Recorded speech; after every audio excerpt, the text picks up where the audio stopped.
کراچی سے پشاور کی سمت انڈس ہائی وے کے 800ویں کلومیٹر پہ آپ کو دائیں جانب ایک بورڈ دکھائی دے گا، رسول پور۔ سرسری گزر جائیں تو معمولی سا گاؤں، دھیرے دھیرے دیکھیں تو بہت کچھ عام ڈگر سے ہٹا ہوا۔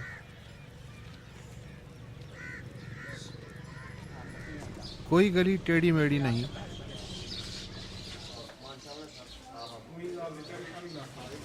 کوئی کوچہ بے نام نہیں۔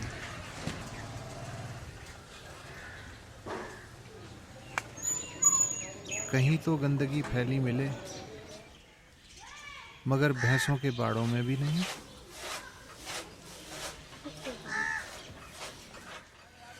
بچے بچیاں جوق در جوق اسکول جاتے ہیں، مگر اس میں بھلا کیا خاص بات ہے؟ سبھی جگہ بچے اسکول جاتے ہیں، کہیں کم کہیں زیادہ۔ لیکن رسول پور یوں الگ ہے کہ یہاں والے اقوام متحدہ کی یہ تعریف نہیں مانتے کہ خواندہ انسان وہ ہے جو صرف حروف تہجی لکھ اور پڑھ کے دستخط کر سکتا ہو۔ عالمی معیار جو بھی ہو، ہمارے نزدیک یہ معیار ہے کہ کم از کم میٹرک ہونا ضروری ہے۔ اور اگر میٹرک نہیں ہے تو اس کی زندگی عذاب میں؟ ہاں بالکل یقین 100%۔ اس کو یہاں پڑھا لکھا نہیں کہتے لوگ، وہ میٹرک کے نیچے مڈل بھی ہو تو یقین کریں کہ یہاں مڈل کو پڑھا لکھا لوگ نہیں کہتے ہم۔ باقی یہ تعلیم کے بارے میں یہ کوئی تصور نہیں ہے کوئی بچہ اسکول نہیں جائے گا، یہ بالکل کوئی کسی خاندان، کسی فرد، کسی باپ، کسی ماں کے ذہن میں نہیں ہے۔ بچہ آٹومیٹک چلا جاتا ہے اسکول۔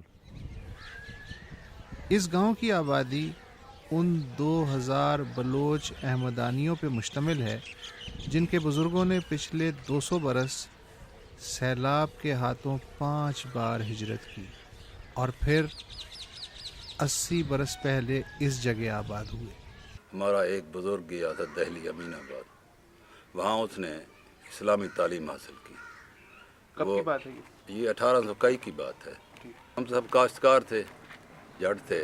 اس نے کہا بھائی تم تعلیم حاصل کرو۔ پھر ہمارے دادے، 3 دادے، وہ 3 گئے تعلیم حاصل کرنے کے لیے۔ پھر سے ایک سلسلہ چل پڑا۔ یہاں آیا تھا عارف نواز SSP، وہ سالانہ ایک رسالہ نکالتا تھا پورے محکمے کا۔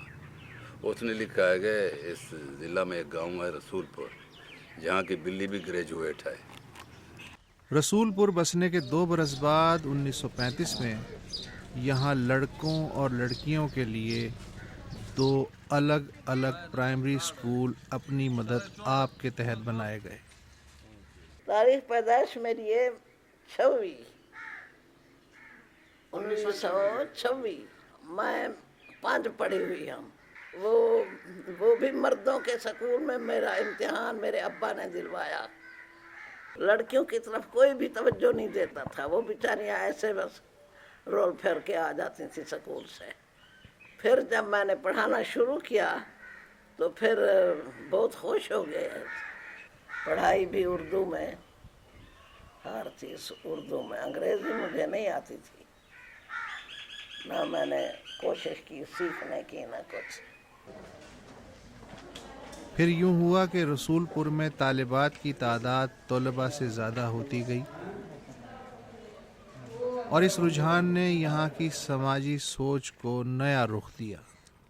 جو فیصلہ مطلب ہوتا تھا اکیلا آدمی کرتا تھا، اب ایسے نہیں ہے۔ گھروں میں عورتوں سے فیصلے بھی پوچھے جاتے ہیں، ان کو ان میں شامل کیا جاتا ہے۔ جو بھی فیصلے کیے جاتے ہیں وہ بھی ہمارے ساتھ شامل ہوتی ہیں۔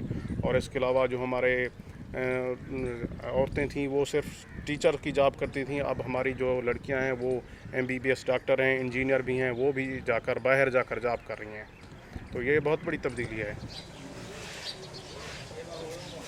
اس سب کے باوجود رسول پور والوں کے کچھ اپنے ہی سماجی ضابطے ہیں۔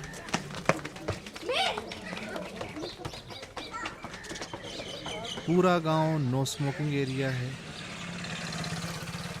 چائے تک کا کھوکا نہیں، کوئی غیر آدمی یہاں زمین بھی نہیں خرید سکتا۔ اگر وہ زیادہ ریٹ بھی لگائے گا تب بھی نہیں ملے گی اسے۔ اچھا، اگر آپ بھی جائے کسی وجہ سے تو اسے شادی کے میں شریک نہیں کرتے، رجسٹ کریں گے ہر حال میں۔ نئی بھی باہر سے آتا ہے، کپڑے بھی باہر سے استری ہوتے ہیں۔ جو بھی دوسرا آدمی یہاں پر